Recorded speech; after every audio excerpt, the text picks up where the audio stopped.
શહેર છે અમદાવાદ. અમદાવાદમાં મંદિરે દર્શન કરવા જઈએ તો જો, રેસ્ટોરન્ટમાં નાસ્તો કરવા જઈએ તો જો, મારા કાકા ને કાકી રેસ્ટોરન્ટમાં નાસ્તો કરવા ગયેલા. આમ અમે બેઠા, કાકી થોડી વાર પછી કાકાને કે કાકા હું છે કાની મંડી જઈએ ખાતે હોય તો ખાંડ ઢોસો ઠરી ગયો. કાકી કે કેમ આમ કરો છો? તમારી પાછળ એક ભાઈ બેઠે છે ને, અડધો પોણો કલાકથી એક ધારે મારી સામે ટગર જોવે. એટલે કાકા આમ જોઈને કીધું ભલે જો તો હું એને ઓળખું છું. કાકી કેમ તમે ઓળખો છો? કોણ છે ભાઈ? કાકા કે જૂના ભંગારનો વેપારી. ભલે મહેનત કરતો કરવા દે, કે મને જે 40 વર્ષમાં નથી મળ્યું એ આ 40 મિનિટમાં લઈ શકવાનો. એટલે અમદાવાદમાં મંદિરે દર્શન કરવા જાઓ, રેસ્ટોરન્ટમાં નાસ્તો કરવા જાઓ. સાઉથ ઇન્ડિયન રેસ્ટોરન્ટમાં ઇન્ડિયામાં એક જુવાનીઓ ગયો 20-22 વર્ષનો, પેપર મસાલા ઢોસા મંગાયો. તમે સાઉથ ઇન્ડિયન રેસ્ટોરન્ટમાં પેપર મસાલા ઢોસા મંગાયો હશે, ટેબલ ઉપર ઢોસો આવે ત્યારે જોજો કેવું લાગે. વેઇટર ઢોસો લઈને આવતો ને તો ડીશમાં પાઇપનું ભૂંગળું લઈને આવતો ને એવું લાગે.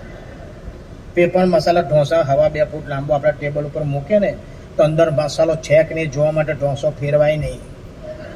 ફેરવીએ ને તો સામેવાળાને વાગે. આપણે ખુરશી ઉપરથી ઊભા થઈને ટેબલની ધાર ઉપર જઈને પેલા પાઇપના બાકોરામ જોવું પડે. વચ્ચો આટલી લુદ્દી પડી હોય.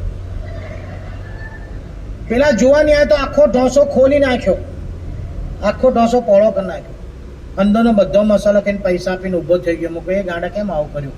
મને કે ડોક્ટર બહારનું ખાવા ના પાડી, અંદરનું જ ખાધું. મેં કહું બહુ સારું કર્યું. મંદિરે દર્શન કરવા જાઓ, રેલવે સ્ટેશન જાઓ, એરપોર્ટ જાઓ. પણ હમણાં મારા કાકાએ કેવું કર્યું, અમદાવાદથી લંડનની ડાયરેક્ટ ફ્લાઇટમાં બેઠો, લાઈફમાં પહેલી વાર ફ્લાઇટ જોયું, એરક્રાફ્ટ પહેલી વાર અંદરથી જોયું. બેઠો, પ્લેન ઉપડવાની તૈયારી થઈ, એટલે એરોસ્ટેસ અનાઉન્સ કર્યું કે આપણું પ્લેન ઉપડવાની તૈયારીમાં છે.